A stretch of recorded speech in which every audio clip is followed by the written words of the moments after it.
Hi, everyone. This is America Adapts, the climate change podcast.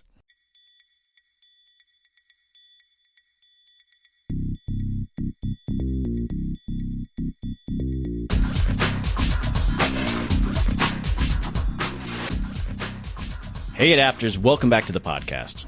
Back for a third time is famed climatologist Dr. Michael Mann. What a treat to host Mike. We covered a lot of ground. Mike describes his shortened sabbatical in Australia. He arrived basically when the bushfires we heard about got out of control.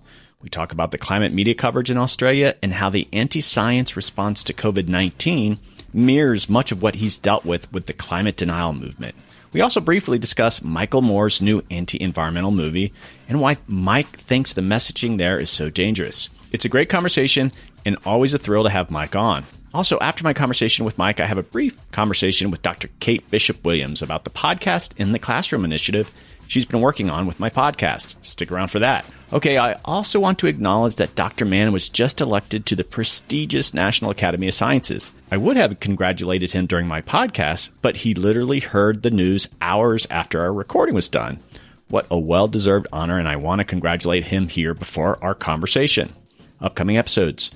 Maura McDonald, the Environment Program Director for the Walton Foundation, shares the great conservation work that they're doing. After that, former Democratic presidential candidate and investor Tom Steyer is on. We dug in on him running on a climate platform. Also, I'll be talking with former U.S. Senator Russ Feingold about a new international biodiversity initiative that he's involved in. Some great episodes coming your way, folks.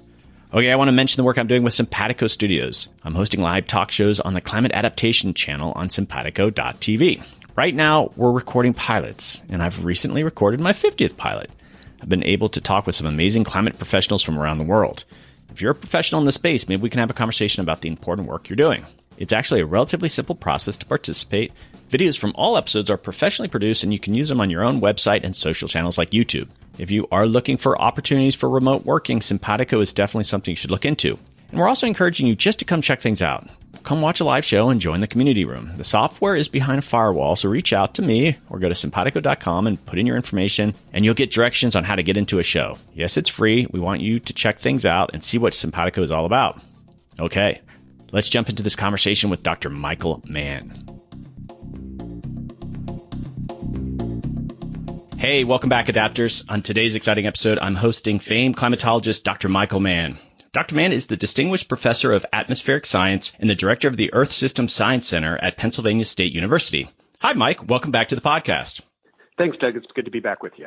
So I just want to jump right into this. We are living in sort of crazy times, but how are you dealing with the coronavirus? I guess literally, because universities are doing everything remotely. Yeah, and I'm on sabbatical this year, so I'm not doing my usual teaching and other sort of academic tasks, which makes it a little bit easier for me because I've mostly just been using this time to catch up on other work, on research and doing outreach and all the other things that I do. Now, it did have substantial impact on my plans because my sabbatical was supposed to be in Sydney, Australia for 6 months. And with the COVID-19 crisis emerging, I made the decision to sort of jump ship early and leave Sydney while I was still sure I could get back to my home here in the U.S. So I ended up having to cut that visit short.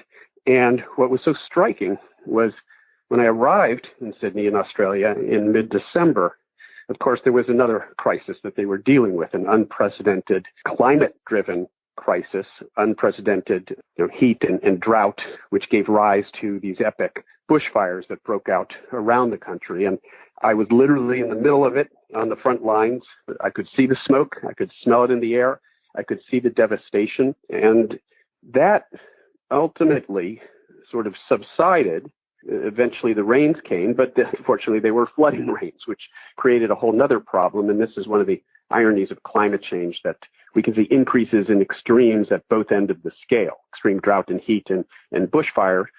But then when the rains finally come, the atmosphere is warmer than it used to be. It holds more moisture. So when you do get rain, you get more of it in short periods of time. And the reservoirs went from essentially empty to about 3/4 full in the space of a few days, which it turns out is extremely problematic. And there was a lot of flooding, and that created a whole array of problems. Well, they didn't really have time to recover from all of that devastation, all that climate-related devastation, because by the time that started to subside, of course, we had this other crisis, a more acute crisis by some measure, in the form of COVID-19 coronavirus. And so those folks down in Australia didn't really have an opportunity to rest, to sort of take stock of what they had just seen. It was from one crisis on to the next. And that's sort of the world that we're living in now.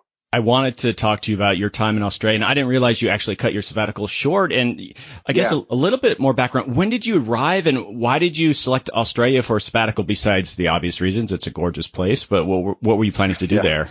Yeah, well, so I arrived in mid-December, which was really when the bushfires started. So I was there really at the inception of that whole, that apocalyptic event that we now look back on as, again, an unprecedented devastation by the entire continent from these bushfires. I went to Sydney to collaborate with some scientists at the University of New South Wales, some of the leading scientists in the world when it comes to the study of the impacts of climate change on extreme weather events. And so, indeed, 2 years ago, when I first planned out this sabbatical, I had no idea that I would arrive in Sydney to actually witness the topic of study in a very profound way, arriving just as these epic bushfires emerged. Okay, you're there working with these researchers, and all this is unfolding. What was it like having the conversations with these researchers as you're literally seeing the wildfires and the smoke out your window? Yeah, it was surreal, right? Because we're literally investigating the underlying physical mechanisms, some of the complex math and physics, actually, that is just, behind some of the impacts that climate change is having on these extreme weather events. Some of the connections are pretty straightforward. A warmer atmosphere holds more moisture, as I said before, so you get more extreme rainfall events. Obviously, more heat tends to give you worse drought. It dries out the soil. It gives you more extreme heat events. A hotter planet, you're going to have more intense and frequent heat waves. So some of those connections are really straightforward. As I like to say, it's not rocket science. It's pretty basic. But there are other connections here. For example, the sort of stagnant behavior of weather systems, how we're getting these weather systems that tend to linger, extreme weather events that tend to linger for day after day, days at a time. And that has to do with the behavior of the jet streams and some of the subtleties in how climate change is impacting the jet stream, tending to sort of slow it down and tending to lock in place some of these extreme weather events. And so we've seen that in the United States with many of the most extreme weather events that we have experienced, with the epic wildfires out west and the unprecedented flooding events back east, superstorms, wildfires, heat waves, drought. All of these impacts are being exacerbated by this change in the jet stream. And that's something that I've been studying now for a couple of years, and we've published some work on that. And most of our past work was focused on the northern hemisphere. Here we wanted to take a closer look at the southern hemisphere and Australia in particular, and how those mechanisms might be playing out and how they might be leading to an even more dramatic increase in these extreme weather events than climate models predict. Because the climate models don't do a good job in resolving some of these subtle mechanisms that I'm talking about. And for that reason, we think that climate models are actually underestimating the impact that climate change is already having on these weather extremes and the impact that it will continue to have in the future if we continue down this path. So they must have just been very happy that you were there at the moment to kind of look at this stuff in real time. Were you actually able to work with any students? Was that part of what you were doing there? Yeah, I was doing a fair amount of outreach, and it turns out because these epic weather extremes unfolded in real time while I was there, and I happened to be there, it turned out to be an opportunity to do a lot of public outreach and communication. And so I ended up spending much more of my time talking about these connections to the media and public lectures and interviews. I ended up spending much more of my time talking about these connections than actually doing the research that I had gone there to do, examining these connections. But I did nonetheless have a chance to interact with students and faculty and other researchers and academic from the entire community, which, became part of a larger conversation that wasn't just about the science, of climate change and these mechanisms that we've been studying, but the impacts and the policy implications, and especially what implications it has for Australia, a country that right now is led by a prime minister, and Scott Morrison, who really has shown little dedication to acting on climate, and his administration, like our current administration here in the U.S., if anything, has been an obstacle to international agreements to do something about climate change. So it became part of an important, larger conversation. You must have been amazed, I guess, with the media coverage, and I think the local media in Australia must have been thrilled that just by chance Michael Mann is in Australia. And I saw a ton of it. You know, I follow you on social media very closely, and you were in a lot of different places, and I bet it was such a great resource. So what did you think? Because, I mean, you go back on American media, it was huge here. Were you surprised it got such big coverage in the United States? Well, I wasn't. Was a bit surprised, given that, here we are talking about calamity in a country that's far away from the United States, way off in the southern hemisphere, Australia, and yet there's so many similarities in terms of our politics, in terms of our histories between the two countries. So it's sort of interesting to sort of compare and contrast the way climate change impacts and climate policy is playing out in these respective countries. But I think ultimately what Australia came to be viewed as was sort of a laboratory where we can see what's going to happen to the rest of the world if we continue down this path. In a sense, Australia is sort of the worst possible continent you could create if you were, it's the worst continent you would create if you were trying to immunize yourself against the impacts of climate change, because it's centered right on the dry subtropics. It's already very dry and very hot.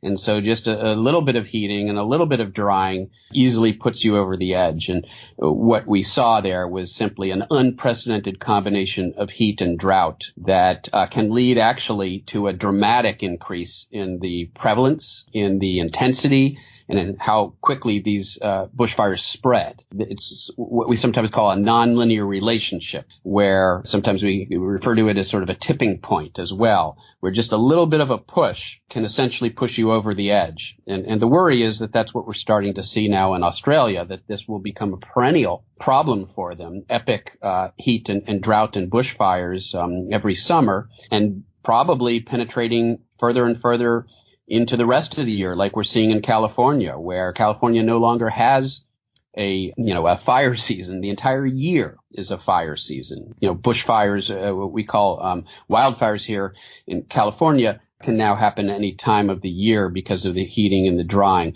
But I think really in Australia, what we saw was a perfect storm of these factors coming together in a way that we had never seen before anywhere. And so it became this sort of laboratory, like I said, for the rest of the world to, observe and try to take lessons away from. And that's sort of, where I found myself by happenstance in the center of all of that. And yet it did lead to media opportunities to really get the message out. It's sort of a Pyrrhic, victory, if you will, because right. I would rather have not been talking about the death and devastation and destruction that we were witnessing. But unfortunately, it was, sometimes out of tragedy can come opportunity, and it was an opportunity to have a conversation, a larger conversation about this problem and what to do about it.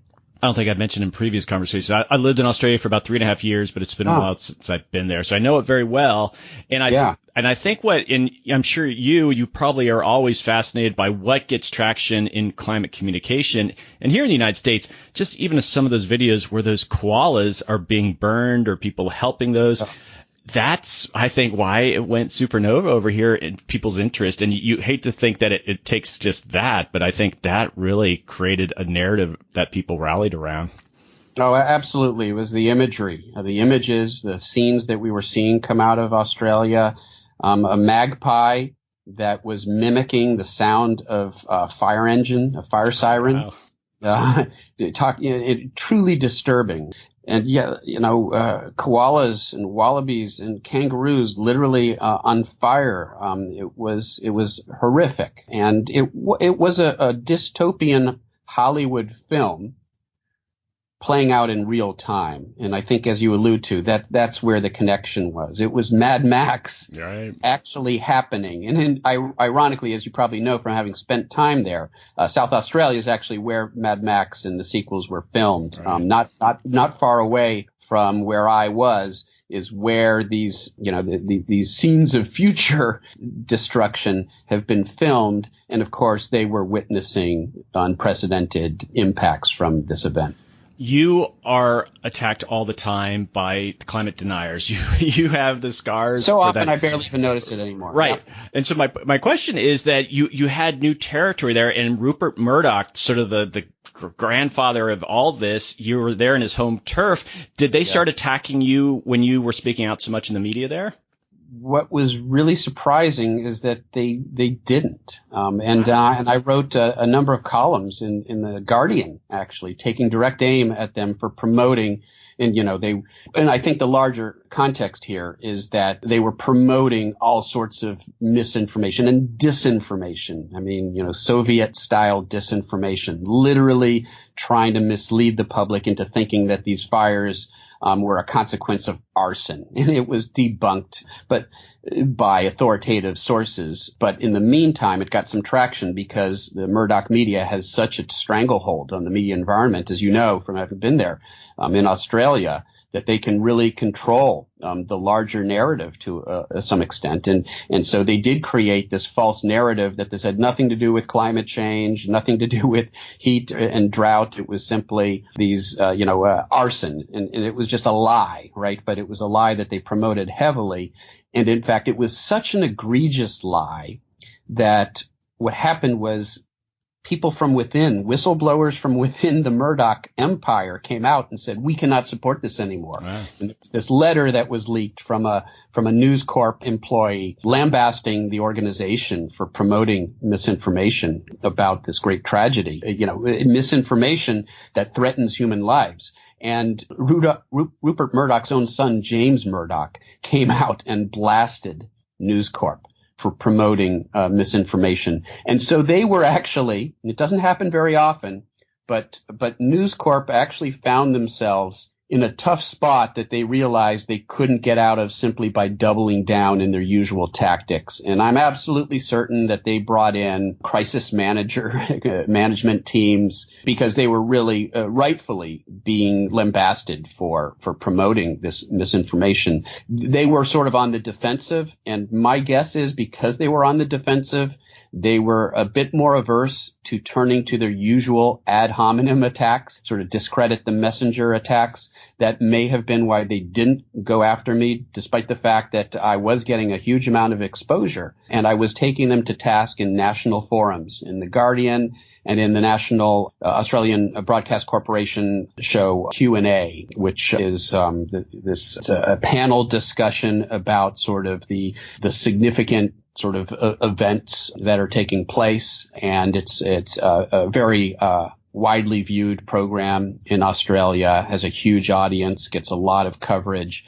And I used that opportunity to directly take aim at the Murdoch misinformation machine. So they knew I was there, no question about it. And they knew I was having some success in getting that message out. But I think that they were so much on the defensive over their tactics, the exposure of their dishonest tactics, that they didn't go after me.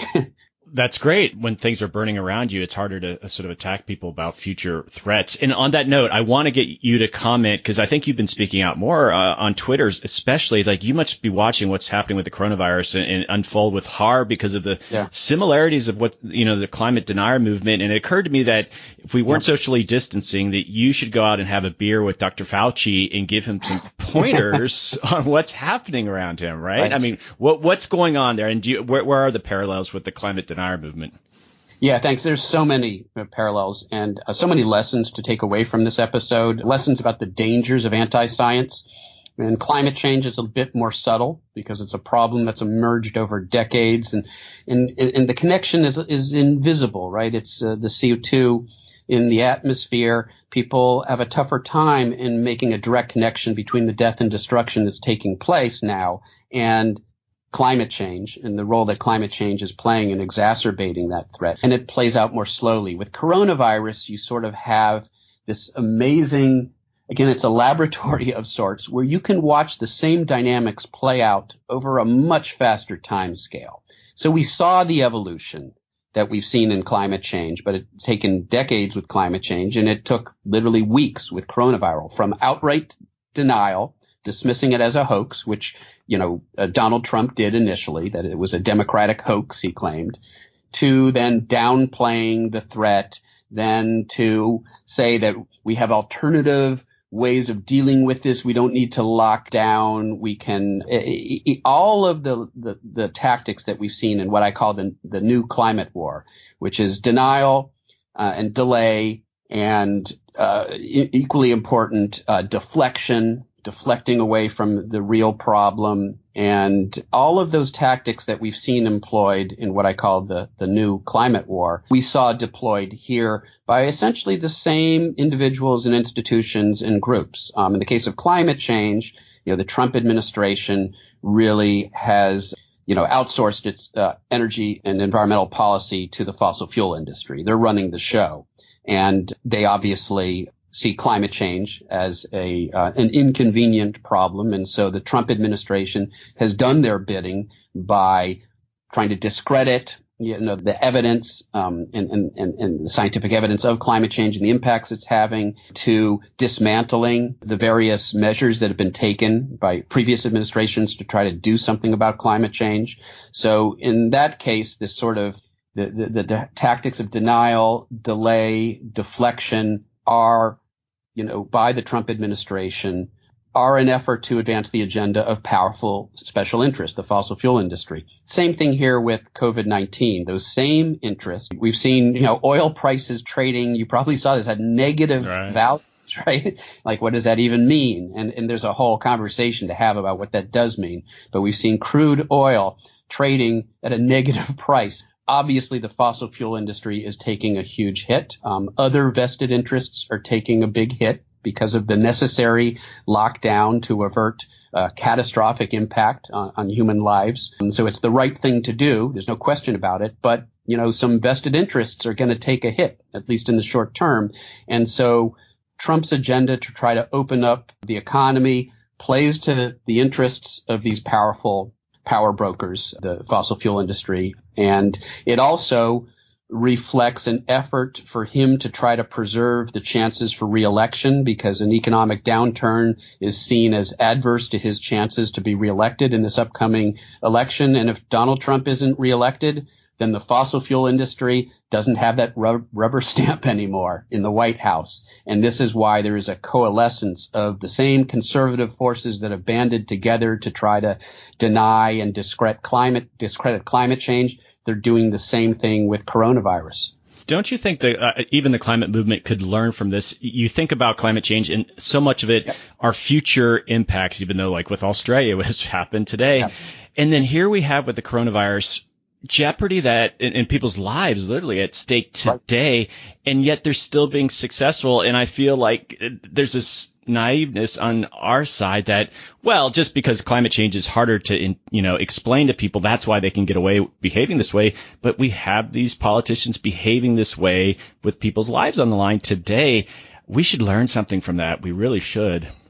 Yeah, and I actually think that's a dangerous gambit on their part. And I am not convinced that they are being successful, or ultimately that they will be successful. I suspect that the death, the devastation that's playing out, where people know, people have family members and close friends who have contracted COVID-19. And in many cases, people know people who have died of it. And these, celebrities, famous people who have perished, public figures who have perished now from COVID-19. So it's so much more visible. The connection is so much more visceral than it is with climate change. Although, as you allude to, we're starting to make that visceral connection. People know people who have been displaced by unprecedented superstorms and wildfires. And so we're getting to that point where there is a personal connection that people are able to make between this problem and themselves. But it's much more profound in the case of COVID-19/coronavirus.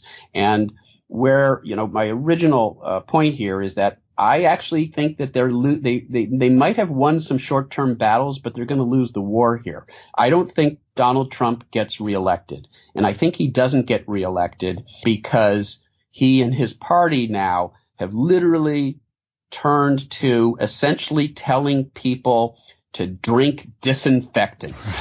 Donald Trump essentially, and that is, forgive the pun, so toxic, so politically toxic that the Republican Party is circulating talking point memos now, telling them to distance themselves as much as possible from his comments. They are in damage control mode. The polls, again, polls can change over time, and there's always, some degree of uncertainty, especially in an age where bad actors, state actors like Russia, have tried to sort of game our political system to their advantage through voter suppression. And so there's always this worry that our elections are still vulnerable to those sorts of attacks.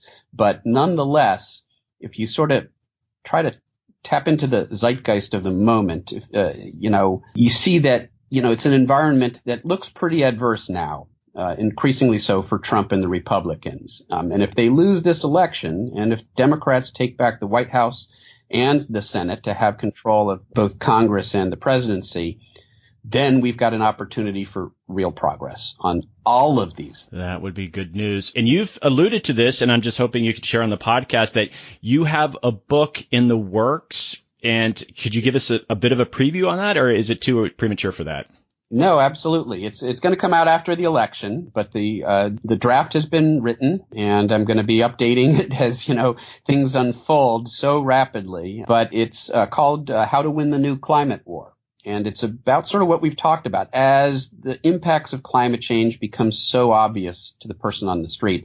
And politicians realize that they can no longer get away with simply denying it. The sort of forces of inaction, the fossil fuel industry and those doing their bidding, are turning to sort of kinder, gentler forms of denial. What I alluded to before, delay and deflection and doom mongering, despair mongering. It's so, there's nothing we can do about it now, so we might as well just continue burning fossil fuels because climate change is beyond, our ability to even stop it now. We're seeing the emergence of that line of argumentation. Ironically, in some circles on the left side of our political spectrum, but those flames are being fanned by the very same special interests, by the fossil fuel industry, because they don't care what leads you toward a path of inaction, whether it's denial or despair. They just care. They don't care about the path. They just care about the destination. They want you to give up in the fight. And so the book is really about all these things. How do we prevail in this new environment we find ourselves where the attack, the enemy has changed its tactics in some ways, employing far more nefarious tactics that are in many cases more subtle. And we have to recognize those tactics and know how to deal with them. And there are all sorts of examples we could go into maybe the next time we talk. This new Michael Moore film. That was a question I had, but we can do it the next time. Well, just in short, it's an attack on renewable energy, and it comes from sort of, again, the left side of our political spectrum. So it has an impact on people that aren't normally sort of the target for climate change denial and delay messaging. People on the left side of the spectrum are especially vulnerable to messaging by somebody like Michael Moore, who's seen as sort of a liberal icon. And yet the message that he's promoting, which is dishonest, it's a truly dishonest attack on renewable energy that looks like something that could have been produced by Rupert Murdoch. Yeah. But because the messenger is Michael Moore, it has salience with an entirely different audience. It's a bit shocking that Moore's involved with this. Yeah, and what's problematic here is, look, a large segment of the right has already been bought out by the messaging, climate change denial messaging by the right, by conservatives. So there's a large segment on the right side of our spectrum that is opposed to taking action on climate change because it's become part of their tribal identity in conservative America to oppose action on climate. And so if the forces of denial and delay can in addition co-opt some on the left side of the spectrum, then they've got their coalition. They've got they've got a formidable coalition against taking action on climate. And that's what a lot of the efforts that are taking place today. The new climate war, to some extent, is aimed at co-opting the left, getting them opposed to taking action on climate.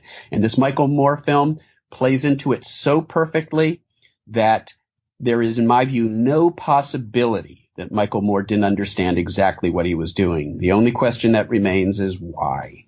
Yeah. I don't know if he's playing chess or something, but I doubt it. He's just getting played, so it's very disappointing. Well, he's suddenly very relevant, and It's been, over a decade since Michael Moore has been all that relevant. So no question in my mind, that's part of it, unfortunately. Hitching his wagon to, perhaps the defining issue of our time. It's a way to try to make himself relevant again. Well, there's a million topics I want to talk with you, but I know you need to get off. And I wanted maybe at a future date talk about what this blip in oil prices and the use of oil could mean even for your research. I think there's a lot of things that could be happening, but we could come back to that and definitely come back when your book is out. But my last question is this, I ask every guest, is if you could recommend a guest to come on my podcast, who could it be? And maybe if there's someone in Australia you had in mind.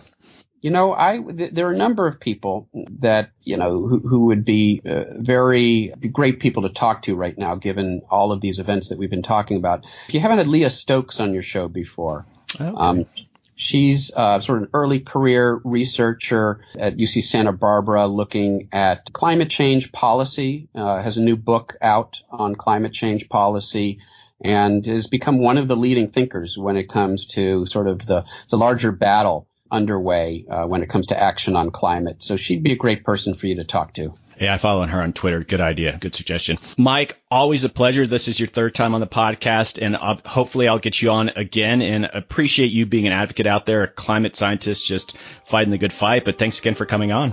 Thank you, Doug. Always a pleasure. Look forward to talking again.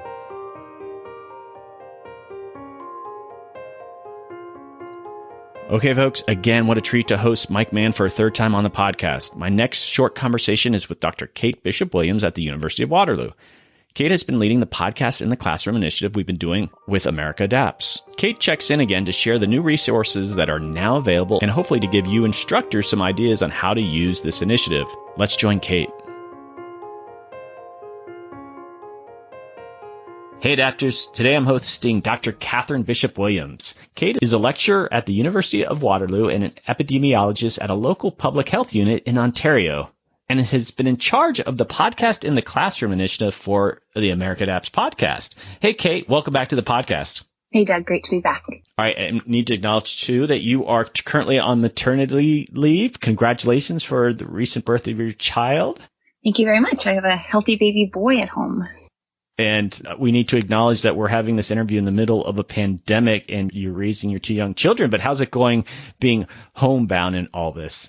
Things are going great. It's a very strange time for me to be home, given that I'm a public health epidemiologist, though. Part of me is missing being on the front lines during a pandemic, but very grateful that I get to be home safe with my two young kids and my partner. Yeah, that must be frustrating. And I'm sure that's going to lead to some interesting things in the years ahead, though, in relation to the work that you're doing. But let's jump into this. You have been in charge of the Podcast in the Classroom initiative for this podcast. This is based on a collaboration that it goes back a ways now, and you came on the podcast, and it's been a while, so maybe some people recognize your name, and I plug you semi-frequently on the podcast, but I thought I'd let you explain what is the Podcast in the Classroom initiative. Sure, that'd be great. It's been a really fun time actually getting to work on all of these Podcasts in the Classroom guides. So what the Podcast in the Classroom initiative really entails is an opportunity for us to take these really rich, informative podcast episodes and bring them into a classroom setting and try and formalize that availability of these really great materials for use by teachers, professors, and instructors, giving all kinds of different development opportunities across the span. And so what we did was we started listening to the episodes and talking about how could they be usefully applied in a classroom setting. And originally that looked like how could we have discussions around classroom content that comes out of these podcast episodes and what kinds of questions might be useful for discussion in different levels of classrooms based on each episode. But then it's also expanded beyond just being fantastic discussion guides, which we're continuing to produce for several episodes all the time. But we've expanded that into some assignment guides as well, which I'm really proud of, because what that did was it formalized the experience that much more as an opportunity for, again, teachers, professors, and development instructors all across that span to be able to formalize how they're evaluating students and participants based on the information contained in the podcast. And so we've got 2 different assignment guides that are part of the program now. One, which is writing a formal reflection of content that people are getting from some of the different episodes and how can they reflect on that and what that means in their personal experience, as well as another assignment guide that actually looks at how can we produce a short podcast episode relevant to some of the content that's coming out of some of those podcast episodes as well. And both of these assignment guides have been used in classrooms that I've taught at the University of Waterloo. And so I'm really confident that they work great, that the students really enjoy them. I've gotten very positive feedback on both assignments as well as on the discussion guides when I've used them in my classrooms. So that's sort of where these things have started off from, and we're just watching it build as we go. I want to come back to your own experiences with it, but sort of stepping back more broadly, you are a big advocate for OER. What's that all about? OER is open educational resources, and these are the types of resources that are available for use in a classroom, that are available free of charge, and that are available in a way that allows us to implement them in our own space, and typically also involves an opportunity to modify the existing resources. And so the resources that we provide are, as I said, free to use, but are also available in a format that allows you to modify them as long as you share what you've produced and cite the original source that we've produced that initial guide for.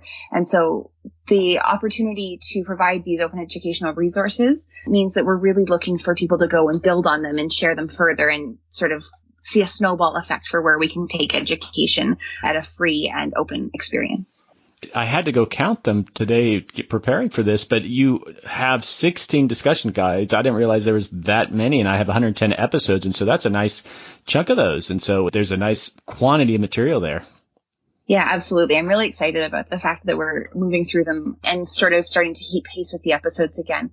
One of the things that we do is as we start listening to each new episode as it comes out, we start thinking about whether or not there's an opportunity to develop some questions around it. And it's really important to emphasize that we're not looking for questions that just ask about what the content was and ask our students to reiterate what they heard. We're really asking them to do some of these higher level thinking things that are really important ways to build their knowledge and their experience, and asking them to take it a bit further again. And so with those guides that we've developed, we're looking at things like, how do we write a short newspaper review that gets at some of these things that we're starting to hear about in an episode, and how do we take that further, encouraging our students to maybe do a little bit of research beyond what they're hearing, or asking them to develop their own opinions and then substantiate their opinions with evidence from other places. And so that's some of the things that I think are really exciting about the newer guides that we're putting out there now. This might seem obvious, but just I want my listeners to know that Kate is literally listening to these episodes and then developing these very specific discussion guides, and she'll write these out and puts it in a template, sends it to me, and then these are embedded on my website. So if you're thinking, well, where are these discussion guides? They're at my americadapts.org website. We have a page dedicated that gives you some context on what this is all about, and then all 16 of those and the episode page related to it. Am I missing anything, Kate, there? I just want people to make it's completely obvious, like, this is where they're at. Yeah, that's absolutely right. I loved something you said right at the beginning there, which was that they're really specific to each of the episodes, in that we listen to each episode and we look for ways that we can really draw from that specific episode. But I also want to highlight that we've developed some generic guides that can be used on any of the episodes that we haven't developed guides for yet, that ask some more broad and open-ended questions again, but that are maybe more aligned with being able to say, okay, from this episode, what was your favorite thing and why? And sort of developing some opinions and thought processes around that. And so they are quite specific to each episode, but then we've tried to also augment that availability with ones that are available for each episode sort of more broadly, where they can be used in that sense as well. I love this process of how we decide to do a discussion guide. I'll get an email from Kate saying, you know what, this last one's not worth my time to write up a discussion guide, so I'm going to wait till the next one. And so how do you determine when you're not going to create a discussion guide? And I'm just giving you a hard time here. No, it's a good question. And so to be fair, I just want to highlight that the episodes that don't have one, it's not because they're not great episodes. They're always really great conversations. They're just not always appropriate for those higher level thinking questions. And so sometimes they're really interesting conversations, but if they're not digging deeply into some of those fleshy items that we could really dig into, sometimes they're just not appropriate for the types of questions that are really those open-ended, deep, higher level questions. And they might just be sort of generic, what are your favorite questions? Or what are your favorite topics that we cover? Those sorts of things. And so for those episodes, again, we've got those general guides that are not specific to a particular episode. And then there might still be an opportunity to use them in that context. But sometimes they don't have the meat that allows us to really dive into what you and the interviewee are actually discussing. Oh, that you didn't have to go into that detail. You're just being very polite. These are my year in review episodes and ones that are just more that kind of hair down conversations. So we get it. I'm just giving you a hard time. So I want to go back to your use of them in your own classroom, because I want people listening to this part of it. I think sometimes people have a hard time visualizing, well, how am I really going to use a podcast in the classroom? So you have your own curricula, and then the podcast is just one piece of that. And you're saying, all right, I'm assigning you to go listen to this podcast. And you were saying that the students enjoyed that assignment? Yeah, absolutely. So like I said, we've got the two different assignment guides. We've got the one for developing a podcast, which I've actually used twice now, once in a small classroom and once in a 300 student classroom, which was at first quite overwhelming to try and imagine how I was going to facilitate the grading of podcasts for 300 students. So a couple of things that I did there were, number one, I divided the class into small groups of about 5 students, and they were allowed to choose their partners. But it meant that I was dramatically, obviously, reducing the number of podcasts that needed to be graded. They were also shortened in length. So we're typically talking about a 10-minute or so podcast episode that they're developing. And then in that class, I had small sections that were meeting regularly with each of the tutorial TAs. And so the TAs were actually grading them. And then I would check in regularly to make sure that they were graded fairly and that they were sort of even across the board. And then for the smaller class, I actually had them present them to the class. So they all came in with their episodes ready on a USB stick. And we actually spent an entire lesson listening to each other's episodes. And that was a fantastically well-received way to grade them, because the students got to hear what other students did. I had students include a rap intro in one of them where they were producing at their own episode. I had students take on roles where they were imagining that they were these high-level officials at the government and those sorts of positions. And they really got incredibly creative with it. And so that was one of my favorite teaching experiences, was actually using the development of a podcast assignment guide. And then for the reflections on an episode, those are really interesting opportunities, especially when you dig into certain episodes where there can be really strong feelings one way or another. That gives a really cool opportunity for students to tell you how that connects to their real world experience. And so I've really enjoyed reading those. And those are some of the ones that I've actually previously sent to you, where we've had conversations about, that's really neat that students think X, Y, or Z about what they learned and how they developed what their opinions are about those sorts of topics. So that's been really cool too. There's two resources, like they're doing kind of creating your own podcast, and then the actual discussion guides are related to this podcast. So two different ways to think about this. And I think we've always wanted to encourage instructors. It's not just about listening to a climate change podcast. You think about maybe there's some classrooms that take a look at the guides. Even though you're not asking these questions, it might give you a template or a format for you to think about. You're doing history, you're doing math, and there's podcasts out there that you like that you think would be resources for your students. Use discussion guides as just a general template on how you think you might engage them using podcasts. Yeah, absolutely. They're a great jumping off point for other episodes from other shows entirely on completely different content areas. Just a way to sort of think about how we can integrate those sources into our classrooms.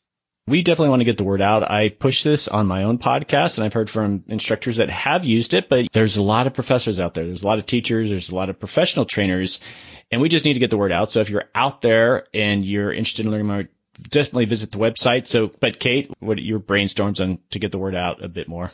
I think social media is always a great opportunity for us to get these sorts of resources out there.